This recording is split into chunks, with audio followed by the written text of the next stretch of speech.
I'm going to show you how to make a cocktail called the Van Vleet. Go ahead and try and say that 10 times fast. We're going to start off with our ice, pour that into your glass like so.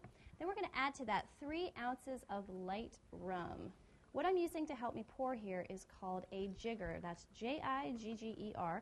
You can get this at a bar supply store or liquor store, and it's a really great handy little tool. It's got 1 ounce on this side and a ½ ounce on the other side. So that was 3 ounces of light rum. Then I'm going to add in about 1 ounce of maple syrup. Yum, yum, yum. Love this stuff.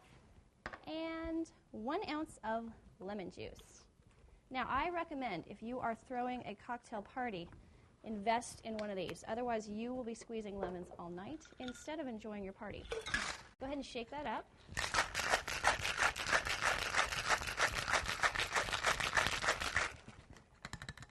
And I'm going to pour this into a rocks glass, just like so.